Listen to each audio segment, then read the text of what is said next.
All right, everybody. All right, everybody. You got your main man, Anthony Brogdon, right at you, my friends. I'm coming at you straight, no chaser, with a strong man. Let me tell you how strong my guest is today. Man, this guy, he called me talking about when we coming on. He got some history that he want to share, is burning on his heart to let y'all know this. You know what we try to do here at this channel? We try to enlighten you, to educate you, to inspire you, and maybe even entertain you a little bit. You follow me? Here at Strong Inspirations. A lot of good things is happening. My numbers is up. I'm at 600 subscribers. I want to be at 5,000 at the end of the year, which is only 3 months away. Help me subscribe to the channel. I got a festival in Quindaro, Kansas, May 27th through the 29th, 2022. I want you to come. I can only take 1,000. You're going to enjoy the festival. I'm expanding my operations. How about that? As you know, I've gone global. I got people on the channel from South Africa, from Australia, from Nova Scotia, from London. This thing is huge, and I appreciate all you for watching me to make it huge and inspiring me and my guest in particular. You know, I'm putting up 4 or 5 videos a week. I'm not playing with you, my friends. I'm giving it to you because I find the people that want to. And then I interview them like my guests, and I let them do the talking. So again, hit the subscribe button. A couple things other than that, watch my movie. It's streaming on Amazon. It's called Business in the Black, The Rise of Black Business in America. This is kind of where this all began. I released it in 2017, and I showed it in over 40 US cities on my own dime from 17 to 19. It's good. Slaves who went to college, Black millionaires in the 1800s. And then I got so much reaction that I wrote the book about it. Now you got to get your copy of this book. Black Business Book, there it is. Let me get my fingers out the way, where I got over 200 facts. I got all the ways slaves gained their freedom. And if you didn't know, some of them sued for it. But it's all in my book. And it's an easy read, because I ain't gonna lie to you, my friends, I'm not no big reader anyway. I want just give me the fact right then and let me deal with it.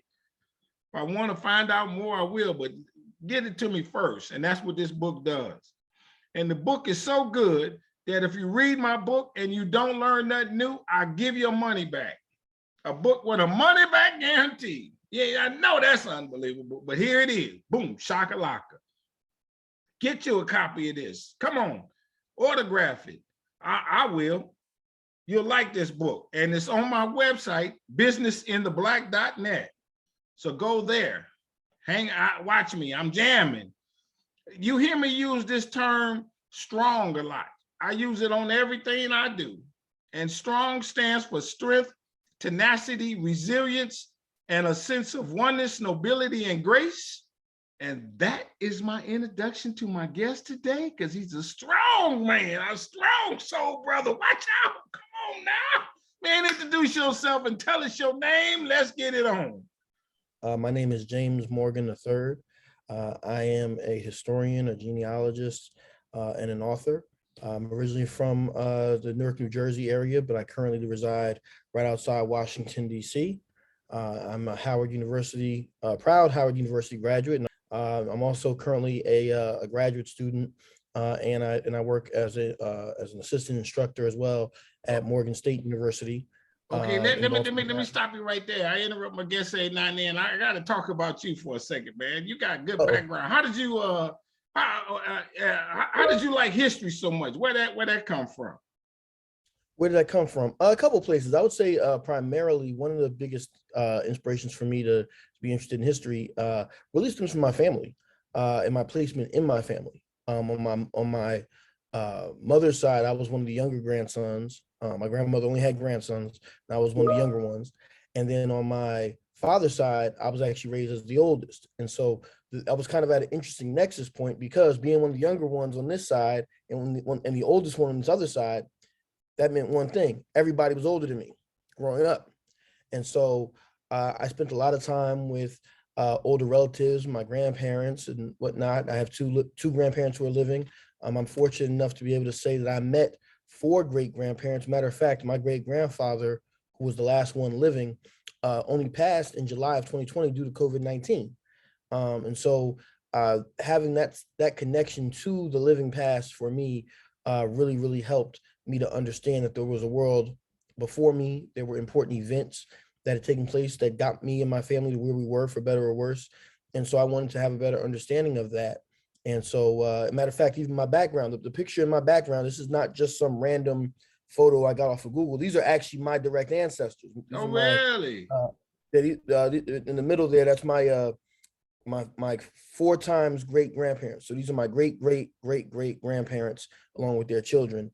And if you can see behind my head there, Granddaddy Joe McBride was actually born into slavery and whatnot. And so, Oh, let me stop but you he right there. became, How you get that photo? it was passed down through my family, passed down through the generations. And so I understood that, we came from great people. We are great people. We've had challenges, we've had triumphs, we've had tragedies. But at the same time, in the same breath, I said Granddaddy Joe McBride was born to slavery, but the man died owning a 160-acre farm in Troy, Alabama, which for those who don't know, Troy is the home of Congressman John Lewis, Congressman John Lewis, so whose brother is married into this side of my family. So, again, just being able to have that understanding, the importance of family was very important to me. Let me ask you this question.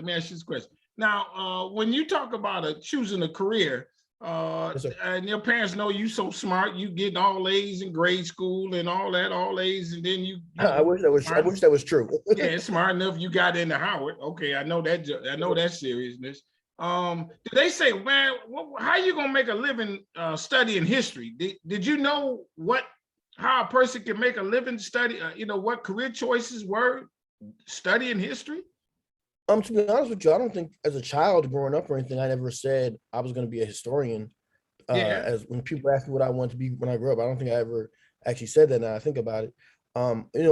My career, I guess you would say, as a historian and a writer, really evolved over time. I've always been a writer. And I've always had an affinity for history. But as far as from a career perspective or anything of that nature, I don't know that. I don't know if I can answer that question because it kind of just happened over time, particularly more so in my adult life. Yeah. And by the time anything like that, any kind of conversation like that happened with my family, I was already giving talks. I was already, writing and publishing. I've always done journalism and publishing and stuff. So I don't know that there was ever any real pushback per se. Yeah. Let me ask you this question. I'm staying on you a little bit. When you are a historian, or as you think about your career yourself, do you think that is there something I can do to separate myself from all the other historians? The way I think about the history, the way I analyze it, or you follow my question? Well, there's two things. One is you just hit on one of them, which is the way you analyze it. I think everybody has their voice. So you and I can read the same book and go back and write about it, and you get two totally different perspectives. I had one of my favorite history teachers growing up, Mr. Thomas Murphy. He actually used to tell us, he said, if I gave you an assignment to write a 10-page paper on God, when I read it, I wouldn't know a thing about God, but I know a whole lot about you, right? So it's all about your voice and finding that voice in your writing. That's number one.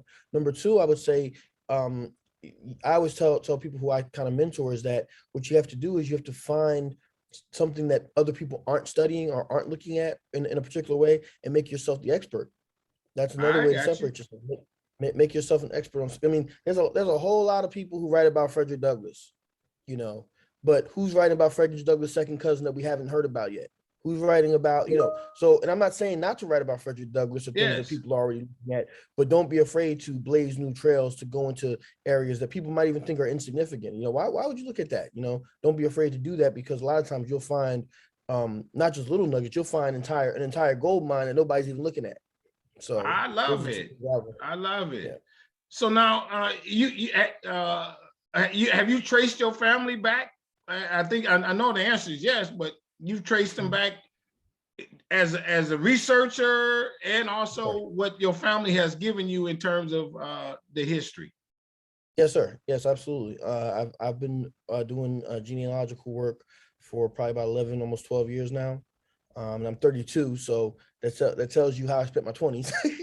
But yes, I have.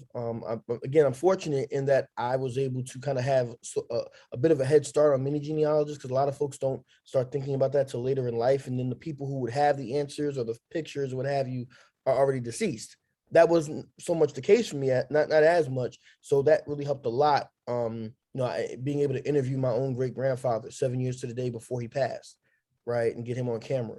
Really helped quite a bit. On my father's side, I was actually very surprised to learn that my father's mother's family actually she descends from a line of free people of color from Virginia.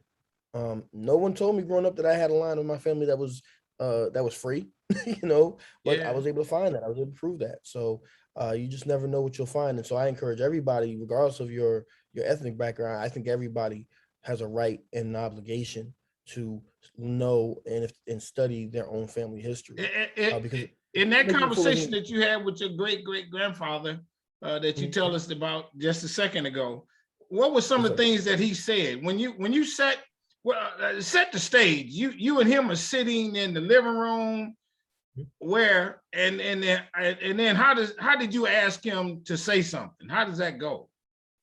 Well, we sat in we're from my mother's side's from a place called Dothan, Alabama, and so growing up, let me give you the pretext of this. Now is two things. One is that growing up, people always told me how fortunate I was that my great grandfather was a very important man in that city, and I really didn't understand why, because to me he was just granddaddy. It was when I got older that I understood who he was, which was that he himself was an educator.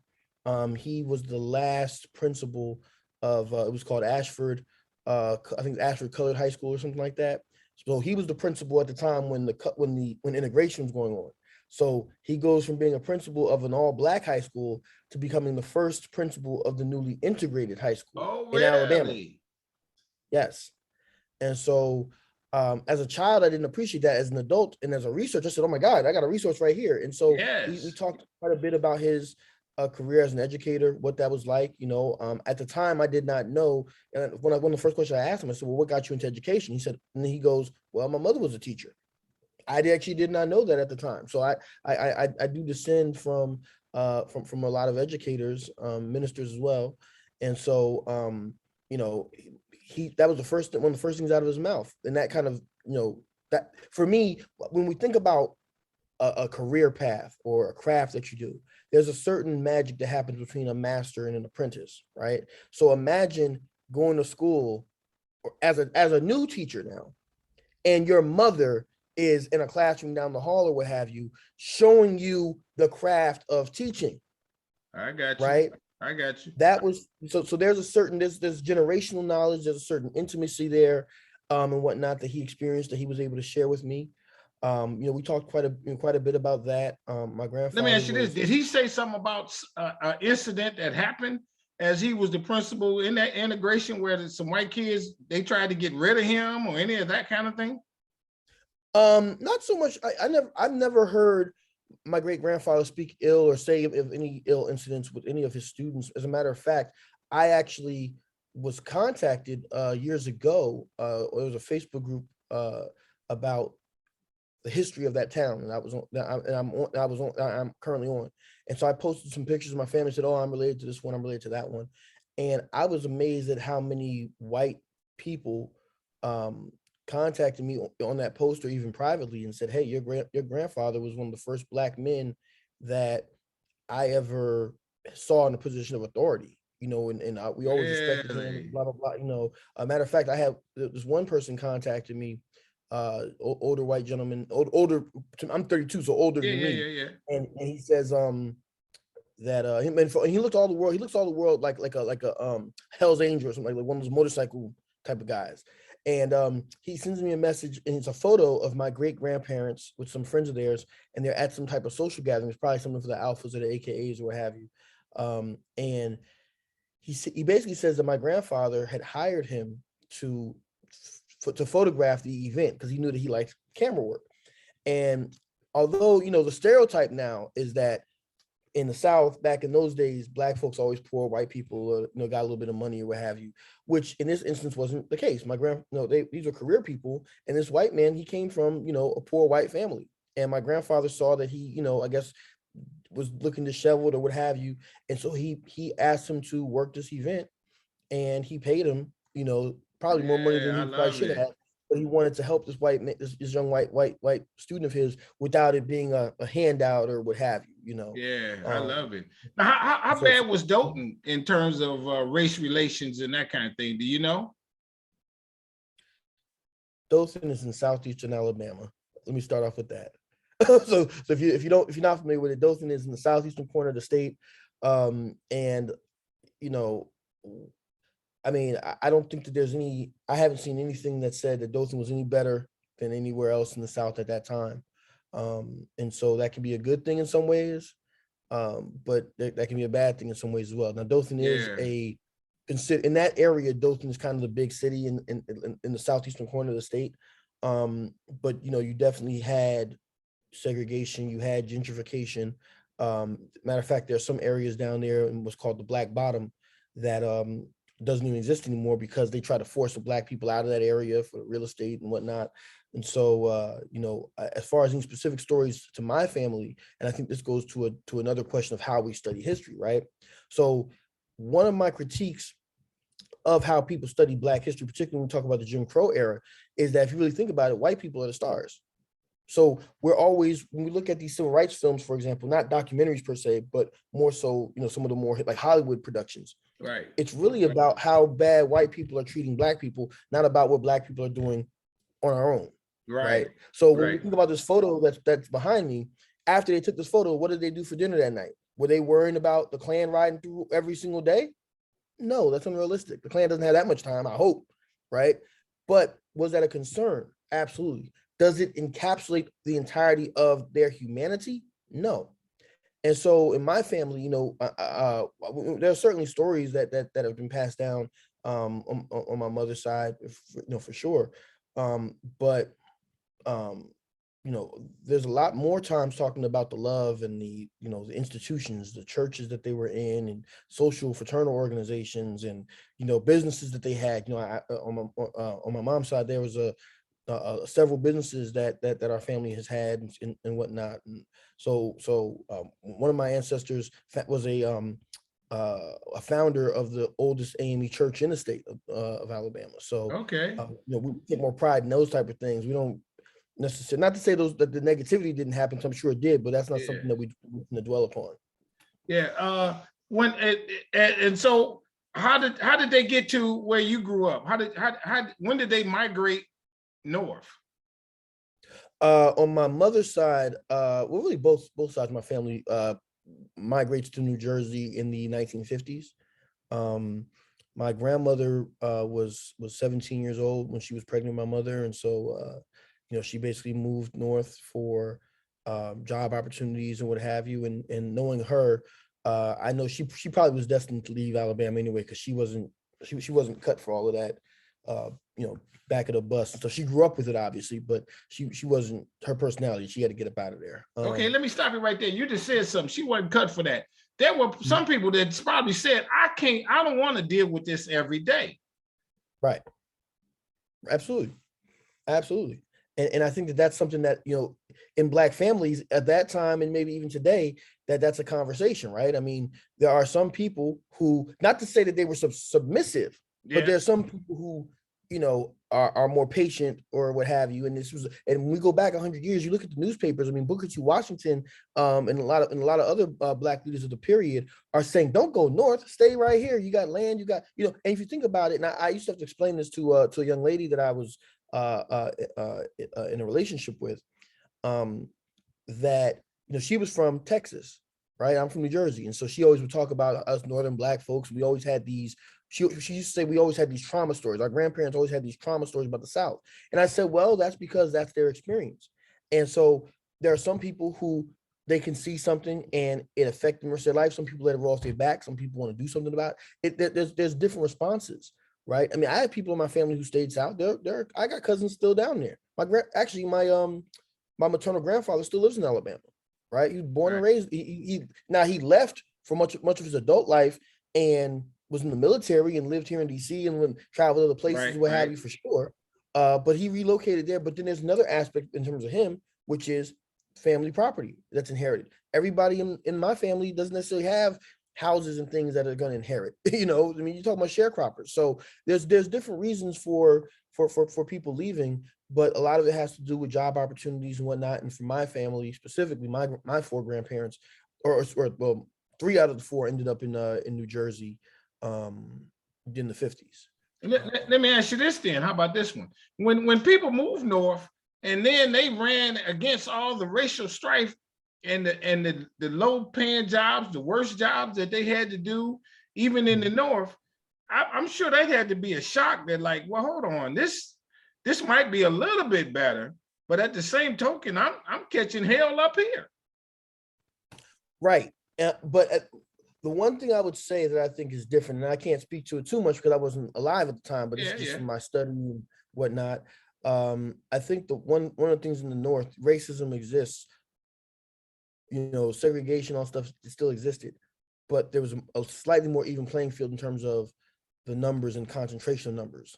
And so when you think about, one thing I always try to explain to people about Malcolm X and Martin Luther King Jr., when people try to put them up as a versus type of situation, I say, no, you got to understand something. A lot of what Malcolm is doing, Malcolm does travel south, yes, but a lot of what Malcolm is doing is in Harlem.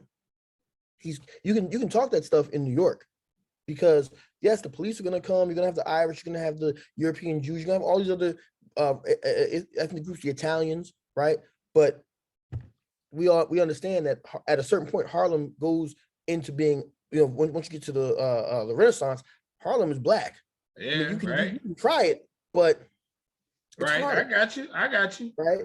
In the South, where you have more wide open space, you got, you know, that dynamic there was much different in terms of just numbers, essentially. So the rhetoric as well as the response, even if it turns violent, the results can be different in places like that, or even in Los Angeles or what have you. Yeah. When you have the great migrations to those areas, to the point now where, you know, I mean, I remember as a child, my mother used to tell me that Newark used to have a bunch of white people. Newark, New Jersey had a lot of white people when she was growing up, and I didn't believe her. I thought she was lying to me. I couldn't perceive Newark, New Jersey. What do you mean white people lived in Newark? What are you talking about? Yeah. Let me ask you this. Do you think that the people in the South had a little animosity towards those that did leave? I don't know. Yeah, I wondered about that. Yeah, I never broached that subject. I'd have to ask somebody. Now, as we go up, you've written there's and I addressed this earlier. There's a specific topic that you talk about that you tried to say will separate you from others.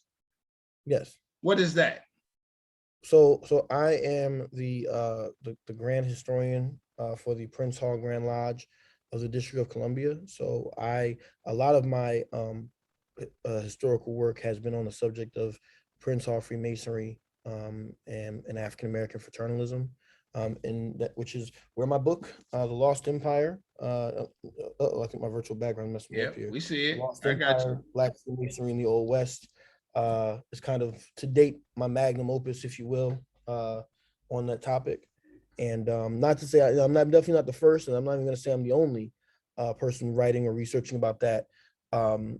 But I think that that's something that's kind of made me unique, specifically because I often, because of my genealogical interest as well. I like to think that helps my voice be somewhat unique in those historical conversations.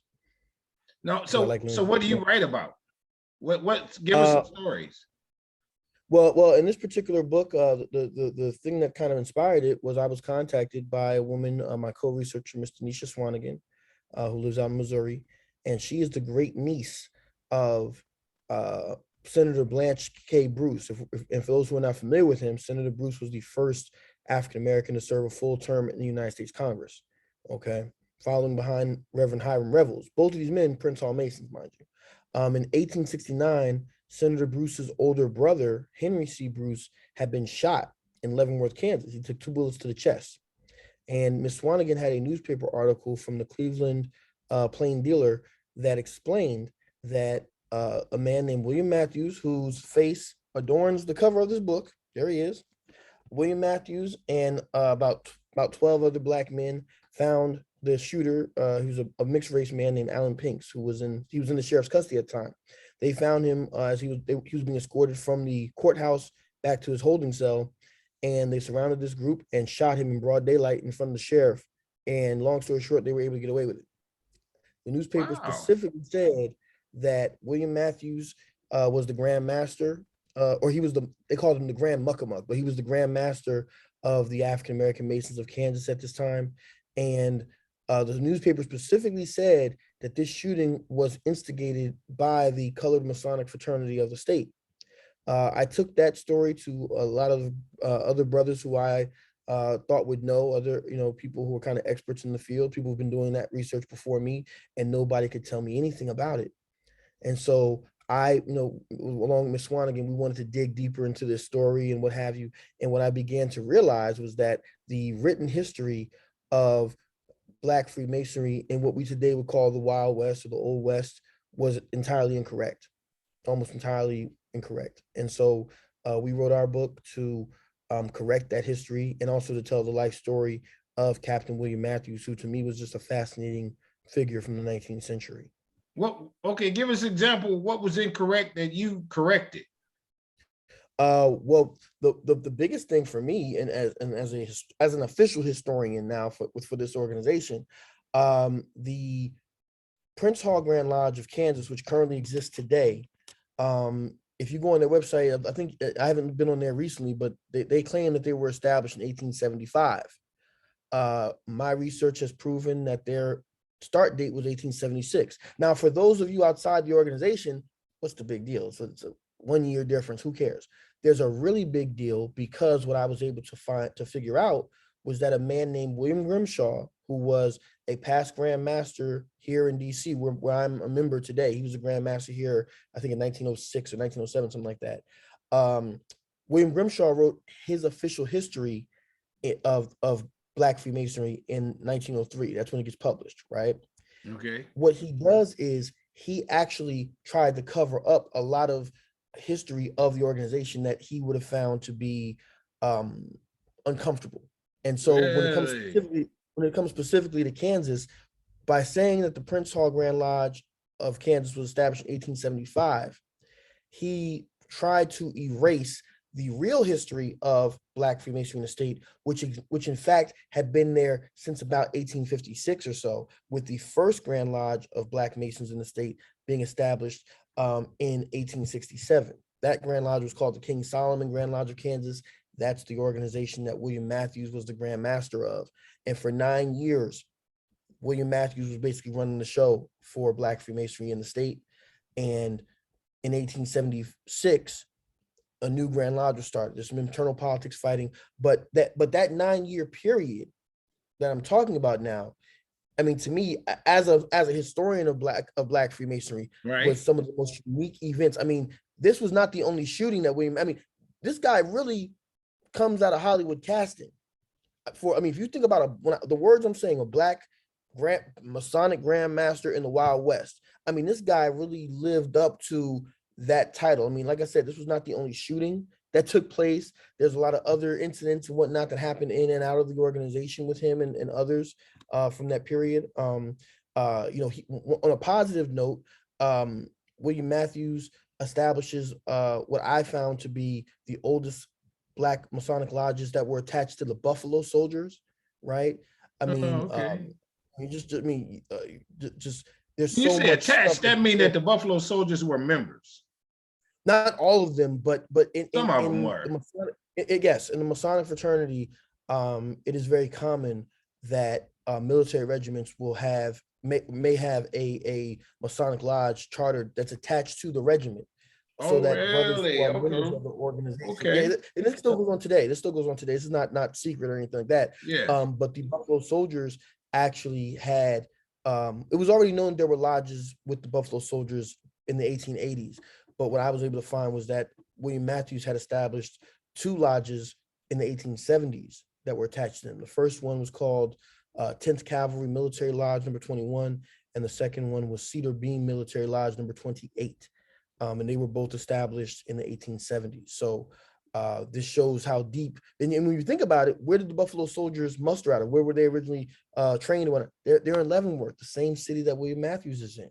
So it just makes sense. So there's a lot of, like I said, just really unique and fascinating history that had been kind of overlooked, even within. Let me ask you this: when you found that out, and that refuted what the guy had written, did you like laugh and jump up and down and say, "Oh, I got a good one here! I found something that is really going to be earth shattering"? What was your reaction? I think internally I did. Yeah, I'm sure. Internally, yes. I would be lying to say I would be lying if I didn't admit that I was like, oh yeah, I'm gonna get him with this one. I'm not. Yeah, right. Just put you on the map, so to speak. Right. Now, externally, I would say I was a little uneasy because I knew that the implications of what I was writing would not be understood or accepted by everyone, especially if they hadn't read before the book came out, and then even after, now that it is out, for those who haven't read it, if you've read the other stuff but you haven't read what I'm talking about, I'm going to sound crazy to you. But when you read what I'm talking about, when I show you exactly what happened and what was going on, and give you my theory as to why these things occurred this way, then to me it all makes sense. It all adds up. And the places, and I think this is another thing, another tip for any aspiring writers of history. If you don't know something, admit you don't know it, and just say, hey, I haven't found it. Maybe I will one day, or maybe someone in the future will. And so I try to be humble and say, in places where I don't know, or where I'm guessing, I will tell you that. But the facts speak for themselves. I got, I think, about 450 something citations up in there. So don't argue with me, argue with the citations. That's what I always tell people. Well, let me ask you this: if not for any secrets or something like that, but how did you find that? You were you at the Library of Congress? Did you go to a building and there was a document sitting there? Or how might you find those kind of that type of information? Well, for this book specifically, I mean, I was forced to rely heavily on newspaper accounts from the period, and I was just amazed at how much. I mean, this book is 492 pages, so I was amazed that I was able to find that much material in these newspapers. I mean, that's how like valuable. And the thing about it was, I was able to basically put together an almost complete narrative of the King Solomon Grand Lodge of Kansas from 1867 to 1906. There are gaps, but for the most part, by the time you read this book, you basically have a good understanding of this organization during this period, as well as, yes, I did go to the Library of Congress. I looked on Ancestry.com for, census records. William Matthews himself, also, let me not neglect the fact that he organized the first Kansas Colored Volunteer Regiment, which became the 79th United States Colored Troops. I also do work with the African American Civil War Museum here in DC. So I think I was kind of uniquely positioned to be able to write about this guy and tell this story. And so him being a Civil War veteran as well, there's already a plethora of material out on him that was available. I looked at his pension records and other materials. And so yeah, we were able to do that. As we kind of come to a close, so to speak, Yes, just give me a little information of how masonry organizations began. Why did they start up? That kind of thing, and what's the premise behind it? Sure. So Freemasonry, what we call modern Freemasonry, begins to form itself in the 1700s. Traditionally, they say 1717 in London, but now there's some new research that says 1721. Either way, the organization itself was founded as a fraternal and benevolent society. I often call it a philosophical gentleman's fraternity. It gets to America, I mean, very early. I think the first American Mason was in New Jersey, actually. But when you start talking about in the Black community, the African American community, it primarily starts with a man named Prince Hall, who was alive in the Revolutionary War period. and he organizes African Lodge 459 in the year 1784 is when the charter was issued from England. That lodge becomes the first lodge of African American men, and very quickly becomes kind of a think tank, a brain trust, if you will, for leaders in the Black community in that time period. So shortly after it started, people like Absalom Jones joined the lodge, right? You got the Reverend Paul Stewart up in Boston as well. Prince Hall himself is an educator. He's an abolitionist as well. David Walker becomes a member of African Lodge, right? Okay. Bishop Richard Allen, founder of the AME Church. Matter of fact, Richard Allen and Absalom Jones form a second African lodge in the city of Philadelphia. And soon after that, lodges start popping up in New Jersey and New York, and then down here in DC and Maryland and whatnot, and Ohio. Okay. Ohio has a very, very deep Masonic history. And so, matter of fact, Ohio figures very prominently in my book, believe it or not. So you can check that out. But long story short, before the Civil War even hits, you have Black Masonic Grand Lodges as far south as New Orleans. You have a Grand Lodge of Black men in Louisiana, here in DC, and this is slave territory, right? Slavery is legal, but Black men are talking about being Grand Masters. And so the organization has done a lot. And I would just close by quoting the late great Joseph Walks, when he said that the history of Black America is indeed the history of Prince Hall Freemasonry, although a lot of people don't know it. But when you really understand this history of this particular organization, a lot of people talk about the Black church, and no disrespect to the Black church, is definitely been an important institution, but Prince Hall Masonry has oftentimes been kind of a hidden hand, if you will, behind the scenes. I love it. That people have not known about, partially because we haven't done the best job of telling our stories. But I think that we're in a period now where that is rapidly changing, and I'm glad to be a part of that movement. Oh yes, I am too. Let me ask you: Is there a question that I have not asked you that you said, hey, I want to explore this topic for a little bit? How do people get copies of your book? You have a website, things of that sort. Yes, sir. Yes, sir. So anyone who's interested in a copy of my book, they can go to jamesrmorgan.com. It's just my name, jamesrmorgan.com.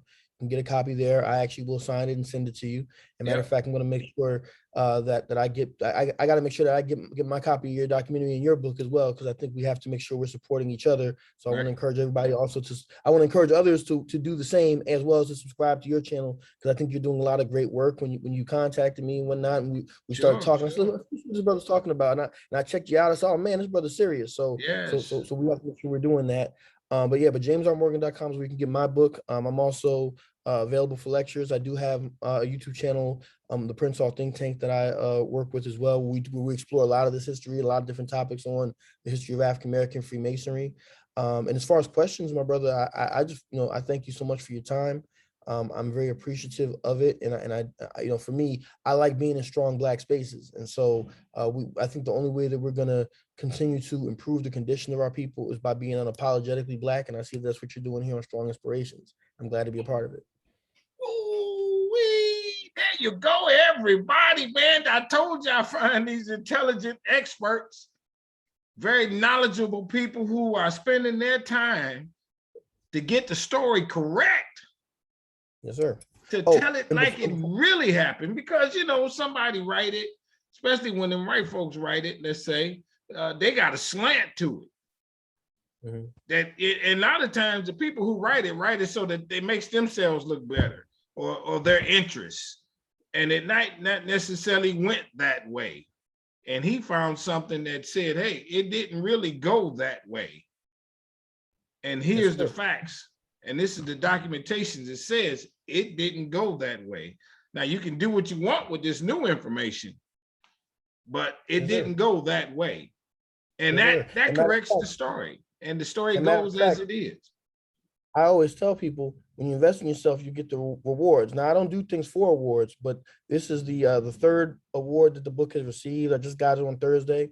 This is, if y'all can see, this is the International OGS Book Award. OGS, AAHGS, stands for the African American Historical and Genealogical Society, which I'm a member of. So on Thursday of last week, I was awarded this medal for the category of regional history.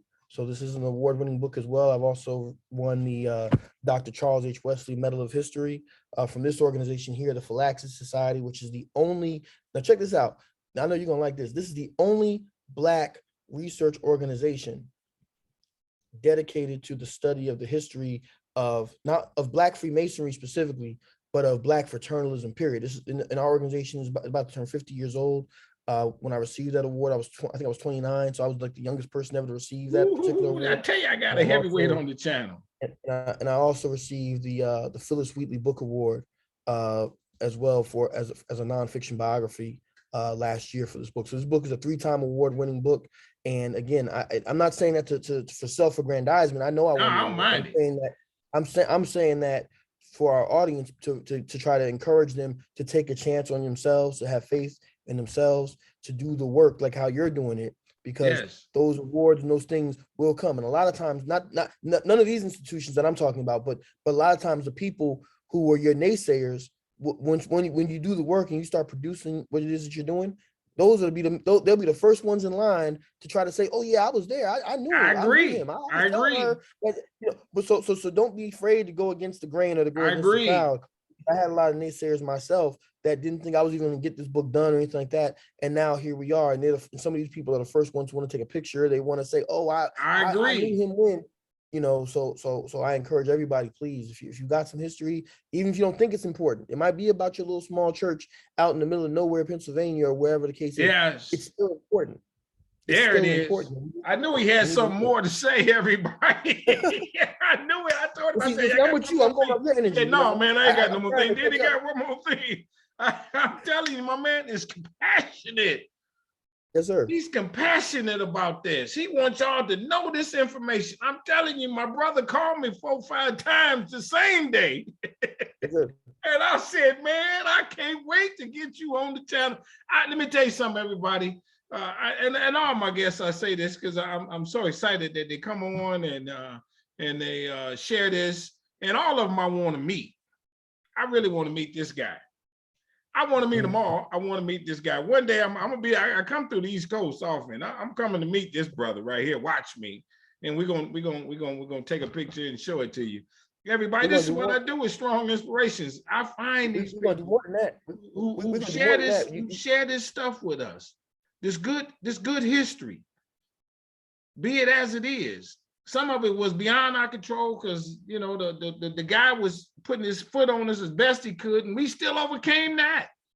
You can't hold us down. That's the moral of the story. We formed organizations so we could have the synergy of the minds and the dollars to better our community, and that's a part of what Masonry is all about too, and fraternities and sororities and other business organizations. That's how that happened. That's what that was about. So everybody, you know what I want you to do? Hit the subscribe button on the channel, because I'm keep giving it to you, 4 or 5 videos up a week. Hit the like button on this video for sure, because my man is, he ain't all that young, man. This guy's ahead of his time. Come on. So hit the like button on this video. Hit the notifications bell for when the videos come. It's a little bell on the thing. When the videos come up, you get a ding or something like that. Hey, there's a new video on Strong Inspirations. You need to watch it because it's mind-blowing stuff for sure. And tell somebody about Strong. And don't keep this to yourself. Tell somebody about this. Let this thing kind of grow and go virals and all that other stuff. I truly appreciate it. And to you, my brother, I say this with all sincerity. And I mean that with all sincerity. I want you to stay strong, stay safe, stay on your grind. I love what you're doing. And other people love it. And every now and then someone say something nice about you and give you a medal. that means something. That really does. That means that you on the right track. And so please continue to do that. And so with that, everybody, I'll say, I'll read this book too. It's going to be in the description on the video. Order his book. And everybody, with that, I'll say bye-bye. We out. Have a blessed day. Peace. Be blessed.